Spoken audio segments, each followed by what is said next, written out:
Hi, Brittany here. And I'm Claire, and you're listening to Eco Curious, a podcast dedicated to bringing interesting, relevant, and local science to the masses. This podcast is created by the Petitcodiac Watershed Alliance, a non-profit environmental organization based in Moncton, New Brunswick. So to begin, can you walk us through a typical day in the life of the Director of Technical Services for TransAqua? We're curious. You're curious. You're curious. Maybe I can give you a little bit of background as to how you become a Director of Technical Services. Yes. So just for your information, I graduated in 1979 at UWM, and I started my career, I graduated as a civil engineer, but I started my career with McLaren Engineers in Moncton and water, wastewater, solid waste, biosolids. I worked in Moncton, in Ottawa, in Nigeria, back to Ottawa and back to Moncton in 1987. Initially, I worked on the plant design that you see in Riverview, then also on the City of Moncton water study, master plan, pre-designed for the water plant. So I have a wide range of experiences in infrastructures, but as a Director of Technical Services, it's a bit of, you have to use your crystal ball. You try to predict, you try to visualize the future as far as the needs of the community, but the needs sometimes than the expectations, because expectations of the generations change. So the needs may be blunt, you know what I mean? We need a sewer pipe, but the new generation also has expectations. Interesting. And then there's also regulatory drivers, which the federal government and the provincial government imposes regulatory numbers or requirements. So you take that into account, you look at the city, the growth, and the area's growth. How do you provide services from wastewater collection to wastewater treatment, biosolids management, so it's all integrated. Same as the water system. Right. So I have to understand all of that and basically spend a lot of time on the strategic planning and planning from capital point of view, but understanding what's possible. You have to take the dreams and they have to become goals, right? Yes, right. absolutely. So you have to, it has to be doable, practical, affordable. Definitely realistic that way. Yeah, you have to be realistic because the expectation of the taxpayer, the expectation of councils. So we're accountable for all of that. Do you find there is a large gap between what people expect and, like you call it, the dreams, and what you're able to do in reality with your position? Well, people always, think grandiose sometimes. What you'd like to have and what you can afford to have. So and what you can technically achieve in a reasonable time frame. So. Nothing is perfect, and in an environment that's dynamic like ours, in a city that's dynamic, you have to keep adapting. So, I think one of my strengths has been to look at the future clearly and to predict the needs, plan them, and do background work in it. And some stuff sometimes we think of it and we work on it and we sketch it and. It starts out 10 years before it becomes reality. It just firms up over time. But not everybody has that vision. I've been called visionary sometimes, but it's a bit of it's a bit of a crystal ball. But it also you have to bring it down to earth, from what would be nice to what's affordable and what's reasonable considering the time frame you're in. I do like that crystal ball analogy. Where do you get the perspectives from the public? Do you like council members or commission members are nominated by the three municipalities, so they provide that balance, and the commission also presents to the three councils. So there's a bit of a there's a bounce back there. There's a counterbalance there, and we have now. I just play a role of technical. And basically Director of Technical Services. There's also management and there's financial. Yes. The team has more people, so you have to balance and what you can do, and schedule it. But you're always looking at the future, trying not to get caught and trying to react, pouring money into reaction. Invest strategically, not being prepared, for example. Yeah. And as you're speaking about the future, I know a lot of technology can change so quickly. Do you see that in your field where you guys will implement one strategy and then in like 1 or 2 years you will need to upgrade it? Does it happen often? It doesn't happen that fast. It's not like the IT sector, the computers and cell phones and apps and all that stuff. Right. it's a slower process, and processes that work, even though there's a lot of evolution on the process side, maybe. And we understand that Greater Moncton Wastewater Commission has been open since 1983 and services Moncton, Dieppe, and Riverview communities. How did the Greater Moncton area manage waste before TransAqua Commission? What would be the implications of not having a wastewater management facility? Well, up to 1983, when the commission was created by an order in council by the province of New Brunswick, there was no commission. So there was no focus on the wastewater treatment. There was 85 or 88 discharge pipes going straight in the river. So up to that point, everybody had used Petit Kodiak as basically a toilet with twice daily flushes to the Fundy. So this was the state of understanding or acceptability at the time, right? So things have changed a lot. So what would be the environmental impact? Well, the environmental impact is one thing, but the health issues were also a great concern because the causeway was constructed, as we all know, in 64, 65, and caused the river to silt up. So all those pipes became buried in the silt and the mud. Wastewater was bubbling up to the surface. Think of the implications on the pipes. Yes, people think of the river implication. I think of the environmental impacts right away, and I don't even think of the human health. Well, or even to the pipes, into the damaging the pipes with the silt. Yeah. So the silt buried the pipes, so the wastewater had no place to go but to bubble to the surface and create these channels in the marsh. I've seen all of them. Yeah. You're too young to have seen them, but I have. Which would, when you have all these open sewers basically running in ditches on the marsh going to the river, which enhances, disease propagation from or infestation of rat or whatever else. So there's an environmental impact of wastewater discharge. There's also a health impact. Yes. There's a quality of life. People expect to have nice trails along the riverfront and don't have to smell wastewater in it all the time. Yeah, exactly. And also on the economic side, most large industries do audit a municipality in terms of its ability to supply good water and good wastewater treatment, because part of their environmental program is they want to be in a class act, like in a city that has all those services, because they're not, for an industry to take advantage of a municipality with no treatment and just do raw discharge would not be very responsible from a corporate point of view. So this is becomes a core value of a lot of corporations, or most corporations. Right, to improve quality of life, for sure. Yeah. So if I say, well, I could set up my big company in a country where I can discharge in the environment. Well, if you're one of those big brand names, you're not going to win any if that is found out. Yes, they could come It's a back. bad PR deal, right? Really that way. So I was reading on the TransAqua website that the initial efforts to control human waste evolved from the need to prevent the spread of disease from infected humans. So how have the priorities of wastewater management changed over the years since this initial effort? Well, for sure, if you go back over 100 years, I suppose, in England, they found that a lot of people were dying from diseases, and they realized that they were, a well was contaminated. So this was in England. This is before people understood wastewater treatment. If you go in developing world, there's still a lot of slums or a lot of issues with wastewater. I think in developed countries like Canada or the US, we've quickly, way back in the 50s, maybe, or even before, decided to put our wastewater in closed pipes. So when we flush the toilet or drain, it goes underground. It's at least away from view. It's away from human contact.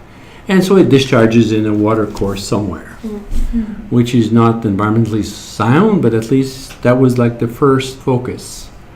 Out of sight, out of mind. Out of sight, out of mind. Then the evolution, the impact of those water courses, especially Caught up to us. So especially if the water course was a drinking water source downstream. Right.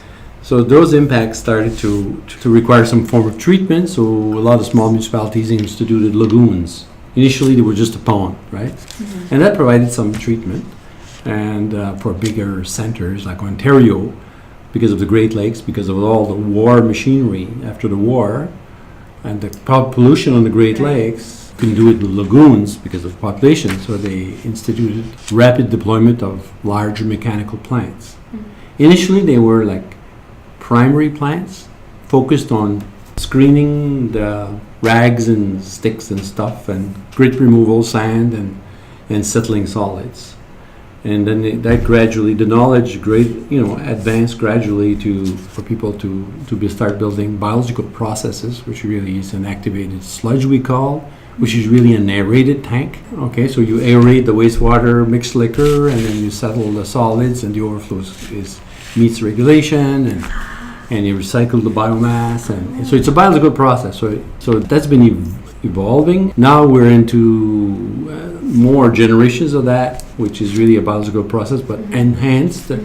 It's a biological nutrient removal. We call it BNR. Okay, which is what we're planning for Greater Moncton. When will that be in exciting. place? It's in construction at the moment. Okay. The phase 1 and 2, and we're starting 3C and phase 4, but we have to do 3A, 3B, and 5. Oh, of course. So it's going to be an intense construction site for. So how Science large are process. these tanks where these biological reactions occur to help you with the wastewater? It's all sized based on population and the amount of BOD. We measure the organic material. The measurements would be suspended solids and BOD, which is really biochemical oxygen demand, which is really how much oxygen is needed to decompose. Oh. The tanks for Moncton will be for Greater Moncton, which is 100 size for let's say 140,000 people equivalent.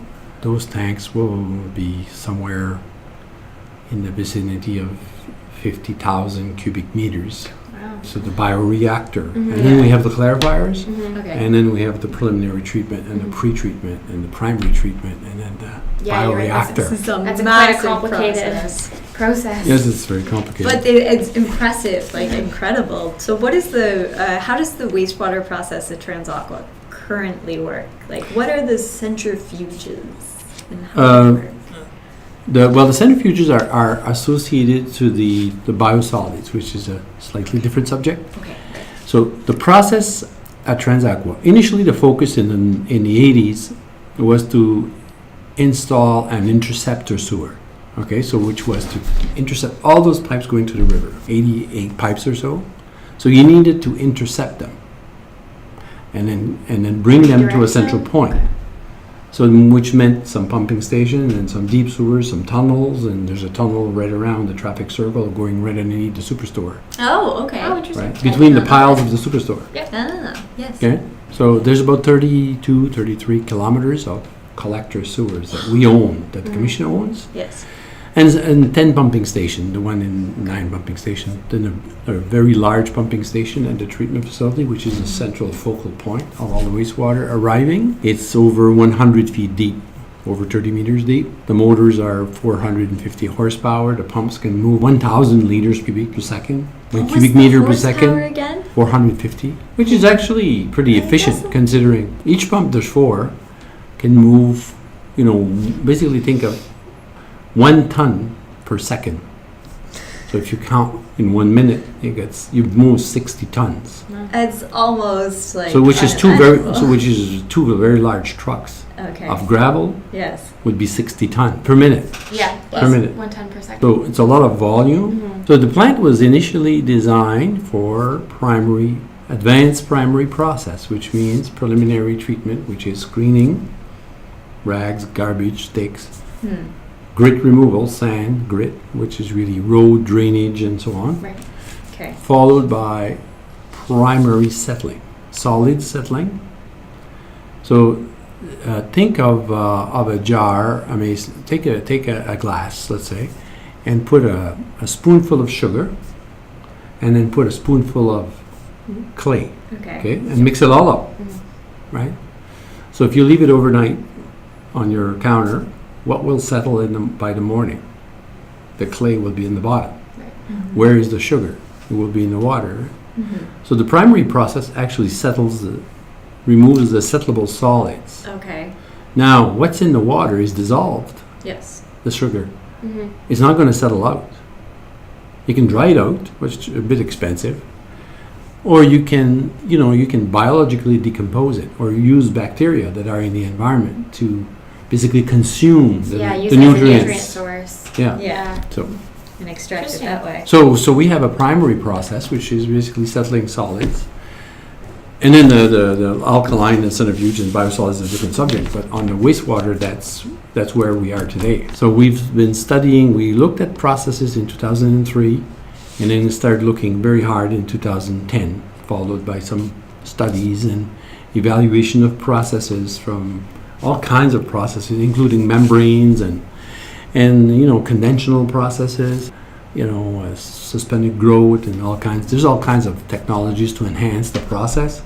And we settled on a BNR, which is biological nutrient removal. So it removes not only the basic items that most plants are concerned with, BUD and suspended solids, but it also goes after nutrients, which would be nitrogen and phosphorus. Right. Oh, good. Okay? Yeah. So because now with the new regulations, there's a drive to lower ammonia and nitrogen going to watercourses, which feeds Yes. the Blue-green which is algae. which is a And nutrient. So we've established that because the drivers for us, we did effluent discharge objectives, were derived from the river's quality and the river's requirement, and basically pointed us towards a BNR process. Right. Do your objectives change annually, or are they? No, revised? they've been set because of the new federal regulations in Oh, okay. 2012. So you line them up with the federal regulations. Okay. But we lined them up with the federal regulations, but then introduced the BNR process to make sure that in 10 years we're not at the table again. Right. Gotcha. We are Talking the same old, same old. It's almost like tertiary treatment because the process we're choosing results in very, very high quality effluent, and we're going to introduce disinfection as summer activities include surfing and recreation aspects. So disinfection is part of the design. Okay. I also read on your guys' website that you have a list of do's and don'ts to help keep the sewer system clean. That seemed very sensible, like not pouring paint down the drain or engine oil or pharmaceuticals. Which of these is sometimes ignored and has the biggest impact on your wastewater treatment? Currently, the wastewater plant, being a chemically enhanced primary, is pretty robust to take some punches, but you end up with some residuals in the water that may not be the best. In a biological process, that's also pretty resilient, but just think of your fish tank. If you had a nice fish tank with nice fish and it's all balanced, a fish tank has to be balanced. Yeah, the pH needs to be set. You've got a little air bubbler in the bottom that aerates it, Yeah. and so the fish waste and your food waste, the excess food and the fish waste get biodegraded, and the ammonia removed by the little biological process that happens in the water and in the filter that fills up with slime there. Right. So just think of your fish tank. What would it's okay to put a little bit of orange juice in your fish tank or anything that's biodegradable, right? I'm not talking a gallon. I'm talking, the whole thing. what would be harmless to a fish tank. Right. So what would you not pour in a fish tank? Paint, engine oil. Like if you put engine oil in a fish tank, I think you know what the results are going to be. Yeah. I think your fish won't like that very much. Yeah, it'll be a nice slick on top. And Yeah. so if you put, harsh chemicals, then that tells you what I wouldn't pour down in my fish tank, maybe you shouldn't pour it down your toilet. Even though our treatment plant is designed to treat human waste, and it's quite efficient at it, you don't want to make the effluent. If you pour too much stuff in it, it increases toxicity. Now, if a few homes do it, the dilution and the bacteria that are pretty robust in the treatment system will survive it. Right. It won't help the population, but it'll survive and keep on trucking. But this is kind of an analogy. It's just common sense. It is. Yeah. And It's a biological, it's a living process. Can I pour this in my fish tank? And if you I can't mean, pour it in your even a fish glass tank, of, you can't it pour down a the gallon of milk in your fish tank either, by the way. drain. I don't have any fish, but But if I did, I wouldn't do that. yeah. But considering the volume and the Exactly. ratio Yeah. Right. for a drop of, milk or Yeah. pieces of bread or something in your fish tank. It'd be And harmful. No. yes, working for the Petitcodiac Watershed Alliance, we do nature tours and we tour Centennial Park. We tell them not to put the bread in the water.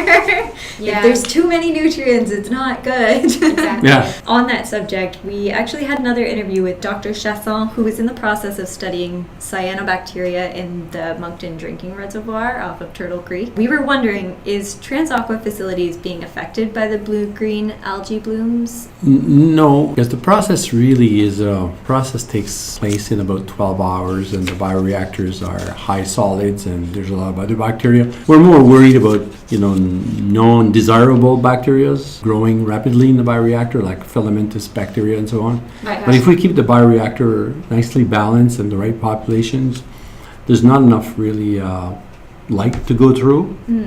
But we do have to watch a little bit. There's algae that grows sometimes in the clarifiers, Okay. on the final clarifiers, because the water is very clear and it's going over the weir, going to the river, and you can be growing some algae on the weirs. I see. I'm not sure. I'm not an expert on algae from a clarifier point of view. Let's say is there any potential to grow those strains? But if you're going into a body of water and you're discharging water with nutrients that could feed that algae, and hot temperature and lots of sunlight Yes. and all the conditions we're experiencing. All the right, wrong conditions. Yeah. So that could promote, but it's not a concern from the wastewater treatment point of view. And the Petitcodiac River is too opaque to allow enough light to go through in this zone here. Yeah. Yeah. Yeah, but it is a concern for the watershed, Yeah. because For there's sure. two large surface bodies, two large reservoirs there. Yes. Our next question is about lime treatment of water. So could you just describe what that treatment process is and what are the benefits and difficulties associated with this treatment? We don't do treatment of water with lime, but in a wastewater, in a primary process or in an advanced biological process, in a primary process, we're trying to remove as much solids as we can. In a biological process, we remove as much primary solids as we can, and then we keep a balance in the bioreactor to have an optimum healthy bacterial growth that reduces the ammonia, nitrogen, phosphorus, and BOD spent solids. So we have to waste some solids to maintain a balance of residence, we call it, it's SRT, solids retention time, in the system. So normally the bioreactors will operate somewhere between over 3,000 milligrams per liter up to, normally it's lower in a standard biological, but in a BNR plant it varies within the season, but it's high. So we maintain a balance, which means we have to take out some solids that are going around in a loop there to keep the system in balance. So those solids are called biosolids. Okay, so they're pumped to a large storage tanks. That's where we add lime. We add liquid lime to stabilize it, reduce the odors, kill pathogens, and then it goes through a centrifuge, which is really your washing machine in your spin cycle. We're trying to get most of the water that we can out to keep the solids. I have a specific question. Do you know what RPMs your centrifuge works at? Around 2,000 RPM. Yeah, that's incredible. That's quite fast. It's actually 2,000, I'm not sure exact RPM, but it's around 2,000 Gs, Oh, right? okay. Yeah. So, okay. if you see a fighter pilot, he may Yeah. withstand 9 Gs, right? 9 Mhm. times your force of gravity, That is force gravity, yeah. right? But in a What centrifuge, centrifuges are able to do is crazy, yeah. centrifuge was just like a laboratory centrifuge there. That's what Yeah, they're I designed used to them in Right. university. they're designed to increase the G-force to separate. So that's a tricky science, but essentially we use centrifuge. In large plants you use centrifuge because you have so much volume. You're reducing volume by concentrating. It's probably the most efficient way to Concentrate the solids. Yeah. Now we have but at the end we have solids that's around 30% solids. It's pretty good. It's still 30%, 70% water, but it makes a pile. It Yeah. looks like wet soil or wet. Okay, and that's what's transported to the composting facility for the composting process. Now, I also understand that centrifuges can become quite dangerous if they're not properly balanced. kind of go off their spinning axis. I know that's happened a few times in lab experiments where if the centrifuge isn't balanced and it can explode. Are you guys worried about that at all at TransAqua? Do you guys have kind of procedures you have to make sure that are in place to prevent disaster? The plant that we have is, it's fully integrated to a central. It's called really a distributed control system. Each building has its own brains, if you want, and they're all communicating. And it's all coordinated. Right. Most of the equipment has a lot of built-in protection. Right. Unlike something that you're doing as a test in a lab. Yeah. All of that equipment has protection, so it monitors itself. It monitors bearing temperature, oil flow. So there's a lot of currents. It monitors vibration. So if anything is detected, and that applies to all of our equipment, and the protection is different for each one because the possibilities are different. But the concern for a centrifuge is if something starts to destroy itself, you hope that all the safeties will shut it down before you have catastrophic that's a lot failure. more in advance of the centrifuges we have at my university. Yeah. They don't auto shut down. But if all of the systems were to fail, Yeah. those large machines would have the catastrophic destruction would be something to see. I haven't really. I wouldn't want to be around for that. What But, kind of destruction would we be talking about here? Exploding. No, all the content. well, actually, this one was just jump off its rockers and Yeah. go somewhere through a wall somewhere. But Mm-hmm. it's like all the equipment we have, big pumps. The shafts are turning fast. Things can vibrate. Things can shake. Things can jam. Things can break. Things can twist. So there's a lot of protection within the electrical, mechanical systems to protect all of that equipment. So it takes a long time to select all of that processing equipment, to work with all those tanks, pumps, aeration blowers, greens, and make sure they're all well integrated to the control system to protect themselves. So And have protective. it's a fully integrated system. When you're looking at, we're worried about the plant, but we're worried about the collector system, the pumping stations, compost site. Everything is in the air, and everything is dynamic, and everything is advancing. Right. So you always have to be right there. You have to sleep with one eye open. So we understand you've done extensive research on composting with an emphasis on biosolids. I just wanted to see if you could explain what biosolids are. As I said, wastewater treatment involves separating solids. We have to balance the solids within the treatment system and remove primary solids. It's solids that are removed from a wastewater process need to be treated. So the process starts at the plant with lime, centrifuge, dry lime treatment. So then the biosolids are, at that point, there's different options that are available to biosolids. You could do anaerobic digestion, produce methane gas, and make electricity with the gas. You could apply on large tracts of farmland. You could incinerate it with other solid waste, which has been done in the past. There's new technologies that you can pelletize it, and agricultural use is extensively used. In Greater Moncton, because we're not really in the middle of an area that's extensively farmed, so using it in liquid form, applied to land, or stabilizing it with lime doesn't really function here. It's not really sustainable. What is sustainable, in my opinion, was which is what we chose, and it's composting. Because composting is more natural. It's the way for nature to. We don't fully understand all the mechanisms that happen, but we experimented for years, and we worked with the private sector for years, and then we designed a large facility to process up to 20,000 tons of biosolids per year. So what we do is we take the biosolids that are 30% solids, 70% liquid, and we really use that to mix with 2/3. By weight is 1-to-1. By volume is 2-to-1. And we basically take the biosolids, mix it an equivalent weight of green waste, which could be bark from sawmills, and the green waste from the municipality, which is trees, branches, grass clippings, and the pile of green waste that comes is a big mountain, and it goes through a big grinder. Then it becomes a feedstock for composting. So the two are mixed. So really, by volume, it's 2 parts of green waste, 1 part of biosolids. But the biosolids is only 30% solids. So meaning there's only 10% that is really the dry solids from wastewater treatment in the Right. mixture. Right. So we're not composting biosolids, we're actually composting green waste. We're just using the biosolids to make it work. Yeah. So you guys are offering this compost for free and pricing for commercial use, is that correct? Correct. For the residents of Moncton that pay tax and water and sewer, and if you back up to the bin and you want to use the shovel, you can, take a yard and enhance your yard, like your Yeah. flower beds. And Yeah. so right now that's offered for free. And there's also a sales charge, and then you get loaded, about $5 a bucket, which is about $15 a yard.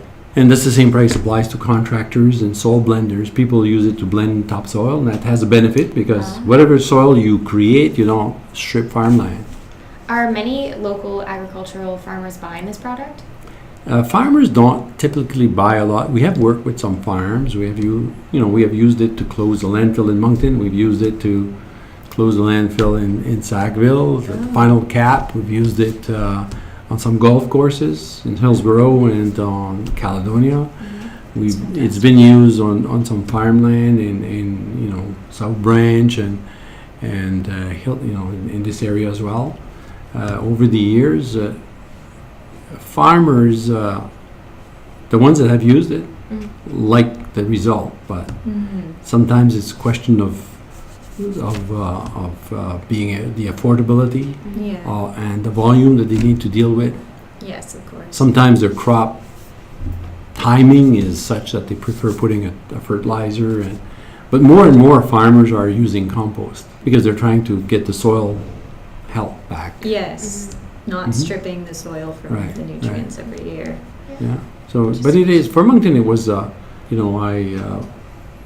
looked at that 20 years ago and made a game plan that was sustainable, and today it's a reality and it's all working. We're still working on it to include some fancy features for pile traceability, product what are traceability. these fancy Yes, features? please tell Well, us. heat recovery and traceability and more simple operation for the operator to just basically carry an iPad in his loader and knowing where all the piles are doing and temperature and logging temperatures. What's and- the benefit of logging temperature of the compost piles? Well, we use the temperature as a key indication that the mixture was right, the moisture was right, and the aeration is about right. So we want to achieve about 75 degrees Celsius, even in winter, because pathogens, as you know, will not do well beyond 37, Right. dangerous pathogens. No, yeah, they can't live in that environment. No, and so by going to 75, 80 degrees Celsius, not only do we neutralize all pathogens, but we also kill a lot of the weeds, seeds as well. Okay. So Didn't the whole know that. the whole process, the intense composting process takes 2 months. The piles are turned 3 times. Before you're able to sell it to the public? No, before it goes to curing, and there's a further 10 months of curing, aging, because the requirements for because we're BNQ certified, we're audited every year, twice a year, by Bureau de Normalisation du Québec, BNQ. Oh. Which is we're classified as a AA quality compost. Initially, we're hoping, way back, the idea was, could we produce a Class B compost to make topsoil for land reclamation, gravel pits or stuff like that, which we've done, by the way. So what is the range for compost? It goes from B to AA? A and B, AA, A and B, and Okay. garbage. So your initial goal was to be a B grade, and now you guys are up to a AA? Well, we were hoping for a B because at least with B you could do land reclamation. Right. A lot of land reclamation, so you could use up your volume. And A was the goal. Right. Okay. So after a year making the A without and having a consistent product, the B&Q requested that we make an application to go to AA. This is because you'll never fail, because we haven't failed the AA test. Right. We have to watch, we have parameters we check for, like metals and odd compounds like selenium and this. So there's always one compound every year that will trip the alarm on one pile, and then we Okay. reprocess it and turn it and retest it, and it's fine. So What are the implications of having a metal in your compost? well, the B&Q certification, or the Compost Council, Canadian Composting Council, which matches the U.S. Composting Council. They have guidelines for what's allowed in compost for heavy metals and things like that. So there's guidelines for all the compounds. We're normally, on a big picture, we're about 10% of what's allowed once we're done with a AA compost. But there's some really, really, really low numbers for certain metal, like cadmium or selenium. Okay. There's compounds that have extremely low numbers, so that like when your allowable limit is 1 milligram per liter per gram, or even lower. I can't remember the units, but it's very easy for the lab to detect those, or to detect wrong, because they're so low numbers. The other most of the metals or compounds that we measure are, the numbers are high enough that we're always around 10% of those numbers. Right. So the compost quality is extremely good. But so far, we've been in operation since 2007, and it happens once a year or so that we have to retest. Why does this lot have this weird numbers? One thing too, the Compost Council requires that coliform content be below 1,000. Yep. Coliform bacteria. Yeah, Yes. be below 1,000, whatever unit per 1,000. And our operations manual, which I drafted, our goal is to be 100 or better. Ah. So You've been reaching that goal? we have no trouble reaching the 1,000. Right. And but if the conditions are right, normally we will get to the number we set as an objective. Around And 100, 80, 100, and so on. Does That's reaching really that goal kind of lead to your guys' process for making the compost? Is that if you just add in a couple months of your, like you said, turning and purifying it? Is that how you lower the coliform bacteria count? It's curing. I think it's all in the curing. It's only curing. So it's what you guys are doing in your treatment process. Yeah, because what happens in composting is, so just imagine, like I said before, what not to pour in your fish tank gives you an idea what not to dump in your wastewater. But it's the same idea with composting. The 2 first months is intense composting. Things are not always the same. The seasons are not always the same. But the aging process allows that 10 months of, it's a bit like making good wine, right? The initial fermentation and the secondary fermentation. And if you don't age it for a while, it's going to be cheap wine, right?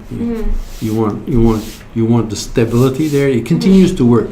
What happens in the curing pile, we're not too sure, but there's a lot of fungi growing. Yeah, the fermentation process is probably quite complicated. It's chemical, it's Involved in all biological, the it's bacteria, and it's when we open the piles, it seems to have a lot of fungi in it. And fungi, if you go in the forest, will actually decay your organic material. So it's a good process. And recycle your planet is really a lot of it is the fungi, right? It's the Yes. most basic element in nature.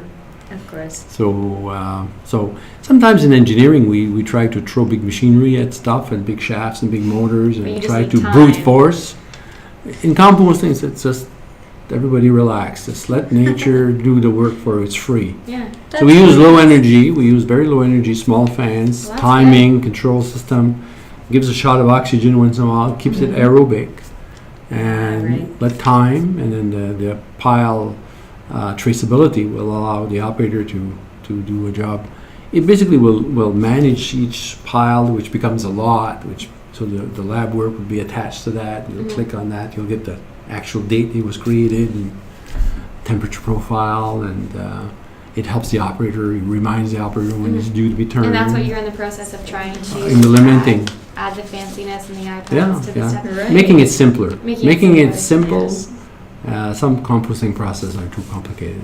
Oh, okay. So from step 1 to the final step, how long does the composting process take? 12 months? Basically, what we produce in 2018 is for sale in 2019. Okay. So January, the January material will go in as early as January, but there's no sale in January. Okay. So essentially, 2018 vintage is available in 2019. Aha. Most of it gets sold in May, June, July, August, September, October. Oh, okay. Right, the peak growing season. Blenders use it, and the public uses it. Absolutely. That is really interesting. And I really like the aging wine kind of I really like that connection. Have you Go physically with it. seen the compost? No, I Have you haven't. put But your hand our in it? It's- executive director does get it, and she does really enjoy it. Oh, Lindsay gets it. Yes, she Oh. does. But wastewater treatment, up to now, has been seen as a necessary evil, right?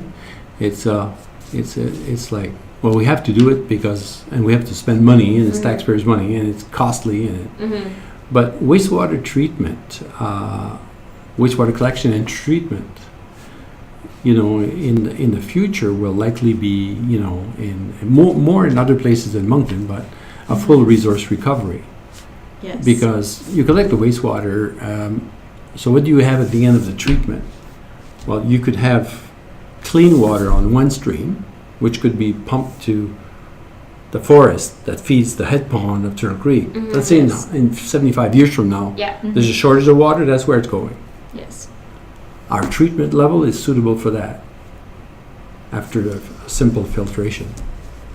Okay, so what are the other resources? Well, people will put solar panels and windmills for energy. Well, we have 3.5 megawatts of energy per degree Celsius that everybody in the city has dumped into the sewer system by showering, by your dishwasher, your laundry, or whatever. Right. So we're in the process of researching an energy recovery from wastewater returning to the river Right. using simple geothermal technology, like wells in the ground.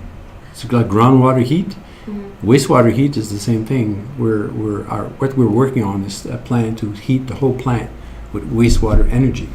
When do you That's think unreal. that will be? Well, we've completed built a by? pilot plant. We've been running it for 3 years. So now we're working with a company to develop To build some the system. ideas about the full scale. Right. And it's okay. fully doable.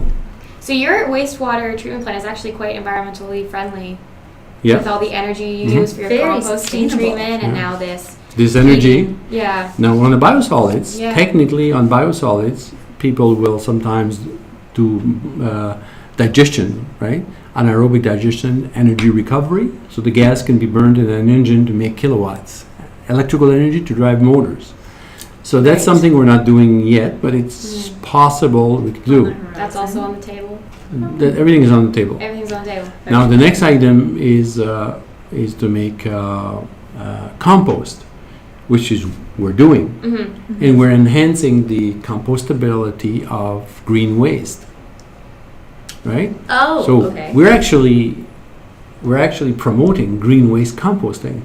We're not composting biosolids. We're actually promoting, Yeah, facilitating. like you said, it was 10%. Of It's only 10% biosolids compost. is helping to compost the 20,000 tons of green waste. Mhm. So we're composting. Now, is the composting is sustainable, extremely sustainable, low energy. Mhm. It produces a mulch that you can put on your flower beds for horticulture. It produces a soil conditioner for planting, for enhancing your lawn, for creating topsoils to avoid stripping. Mhm. And we've determined that the carbon, like the greenhouse gas kind of credit, or that we would that belong to the composting, because the plant consumes carbon because of all the energy we need to pump and to put air in the bioreactor. But the composting gives us credits back in a way. Yeah. Wow. Okay. A lot of credits, because just think of the fertilizer that we displace and the topsoil. So all that is valuable. Mhm. It's true. Oh my goodness. So you get fertilizer, you get soil enhancement, nutrients, and so a treatment plant produces all these things. So if you think of the developing countries, sometimes I give presentations. I said, collecting and treating wastewater, there's a huge health benefit. Mhm. Okay, then you treat the wastewater, then you have water that you could use for irrigation. Then you Right. remove solids, and all of a sudden you have solids to mix with other green waste to make compost. And all of a sudden that compost, which has a human waste in it, and it has micronutrients, can displace a lot of chemical fertilizers that they can't afford to buy. Yes. Then it can improve soil tilt so that they can grow food. And then the food waste and the leaves from the food waste production goes back to the composting. So as much as people look at wastewater treatment as we can't afford it, and it's just but if you look at it from another point of view, is And how all can the you different avenues you can how go can you down. afford not to do it? Yes, Yeah. exactly. With so many Especially benefits. in the countries that have the ability to start from scratch, Right. Yes, Right. yeah. and integrate into their economy. The conversation between limited natural resources and what use and value sustainable practices like this have, it seems like the Wastewater Commission is just, I think the commission has been, allowing us to, to kind of lead the pack a bit. So we are developing a BNR process for Greater Moncton, and the process will be there's different configurations of BNR. There's one configuration that really is better suited for cold water, because in winter, because we have very cold water hitting us sometimes because of snow melt and rain in the winter or thaw. yes. So water can go down to 5-6 degrees. Bacteria get shocked. Mhm. So if I dip you in a bucket of ice, today, you would have quite a shock. Mhm. So Yes. it's the same idea. We're developing what's called a step feed BNR process. It's a special configuration. This will be the first one. Our understanding is it's the first one in Canada. It's not the first one in the world, but it's been developed. But it's the same process that we've pilot tested for 3-4 years, but in a slight different twist to be able to deal with the cold temperatures of winter for a few months in the winter where things are a little dicey. Yeah. Well, we'll look forward to that, I guess. In your opinion, what are the biggest hurdles for the wastewater treatment and water treatment in the Greater Moncton area? Or is everything running smoothly? That's a loaded question. Answer Right. yeah. Okay, watch what I say in case there's a disaster tomorrow. The water treatment, like the water side, I did some work way back on the water master plan and on the water treatment pre-design. That's not what I've been doing for the last 25 years, so, but I still keep up to date. And they have 2 reservoirs now, so that gives them a lot more security. A big drainage basin it's very clean. The blue to green algae is a big concern. The Yeah, quality of especially recently. Yes. the water source, drainage basin, water quality, to me is the challenge of the next 25 years, because the city does not own that land and doesn't control the forestry management completely. Mhm.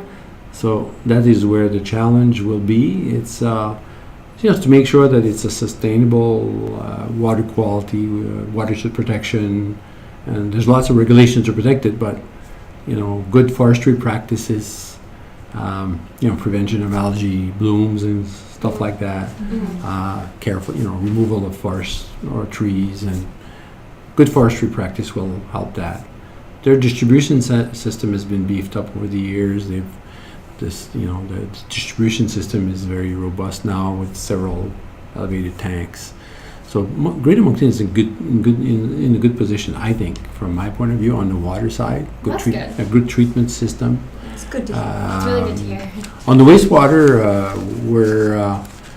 it's much more, maybe not much more, but it kind of started in 1983 with a collection. And in the 90s, it was the wastewater treatment plant. In the 2000, it was sustainable biosolids management. And 2010 and on, it's about going to a BNR process.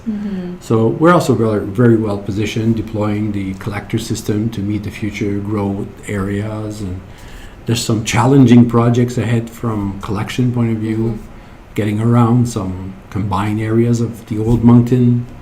So those are all in play. Oh, because the older areas, are they on kind They're of? all combined. Okay. So combined sewer overflow strategy and Yes. dealing with combined sewers on heavy precipitation is a big challenge. Right. Treatment of the CSO events, even though they're rare, we need to do something. So those are challenges, but they come after the next. Between now and 2021-22 will be the treatment plant. They'll get the attention, and then the collector system will get beefed up because there's a planned pumping station in Dieppe. There's another, force main across the river. There's another collector to go around the old part of Moncton, which is combined, to get to the north end, which is non-combined. So there's a lot of initiatives. There's a lot of projects at the end of the treatment plant expansion, and it'll never stop. Now you mentioned keeping in mind future development. How do you guys monitor future projections of the Greater Moncton area for growth? Like, as we've seen in the past recent years, like DIEP is expanding quite a bit. How do you guys try and stay ahead of the growth of the city? Well, before you build the expansion, we do what's called a pre-design study or report. And one thing that the consultants with us will work on is trying to establish the projection of population based on statistical increases and the municipal master plans, the zoning plans. They look at all of those sources of information and try to get some rapid growth line and a slower growth line or no growth line, and in between you try to design to meet those conditions. And what we've seen from 1983, in 86, 87, the study was done in Greater Moncton for what could we do to treat the wastewater. But the findings were that BOD was 100 in those days. Okay, that may mean nothing right now, but it was 100, and today the incoming BOD is 250. So people would say, well, what does that mean? That means that the system is much tighter, that water wastage is less, water consumption is less. Because our water consumption is less today than it was in 1983? And leakage must be less. Oh, okay. And wastage by industry must be less. Because if you have 100 BOD, it means all of the human population waste and the industrial waste. What do those units stand for? BOD is biochemical oxygen demand. Okay. But it's really that was going right over my head. it's really like a measurement of how much organic is in the water. Okay. Oh, right. Okay. So if you have 100, it means that, for a certain amount of volume of waste, you've used so much water to dilute it to 100. Yes. But if the concentration, the BOD number, goes up to 250, that means that you're using less water. Okay? It's a lot more concentrated than it was. Because in 1986, the number of 100 would have made it extremely challenging to operate a biological plant. But 250 is in the perfect range. Yes. If you guys kind of had a hurdle to go through when you first opened this wastewater management treatment because of the low. At first you don't know. First we didn't know. We have 80 pipes sticking their nose in the river. So you collect them, you bring it to the treatment. Now what? Right? So everything was about learning. What the hell is going to happen when all this comes to the plant? Exactly. Well, we found out. And what even is coming to We found out the hard way. You found out. The pumping station, we just had so much grit and sand at the beginning before the whole systems got flushed out. Because they were all. That's a hard start. We had a very difficult start because all the pipes were sticking in sand and mud. So until we collected it and brought it all to the plant and got rid of all of the built-up silt and sand, it took a while. And the primary process has done the job. And like I said, we started really in 2003 thinking about secondary. 2010 strongly, like looking really, really seriously at it. Actually, before that, probably a little before 2010. That was 2018. So we just took the pilot plant offline, which was really for us to get accustomed to that living system, because it's a completely living system. You're just manipulating natural bacteria and to grow certain populations that will do the job for you. Self-sufficient. Now, you're giving them aeration because you don't have the surface, and it's too much volume for, let's say, a large lagoon. So you're giving them the same condition as the environment. So you're actually creating an environment for them. Yep. Yes. And aerating it. Right. So again, that technology is evolving too. We're using turbos for blowers, and things like that. So Do you have many microbiologists working with you guys at TransAqua to help you with? we don't have training? microbiologists because we deal with some labs, and we have done over the years studies with the City of Moncton lab, like biology, chemistry department. We have a chemical engineer that she's more focused on the process, so she's much more knowledgeable than me on the chemistry and the biology and I know how to make the whole system come together and work. It's a great collaboration. Mastermind. Yeah. So, Yeah. but there's a lot of potential for further studies. It's a great learning spot for an engineer or a scientist because Well, there's you so have much to- science there. There's so much, so many like different areas coming together. Like you said, chemistry, biology, engineering, math, even physics. In developing all of your systems and stuff. So.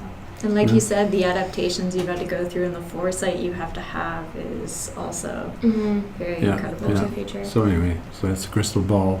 I really enjoy that. So can anyone get a tour at the facilities at TransAqua? Yes, we've had a lot of tours over the years and open houses at special events like Yeah.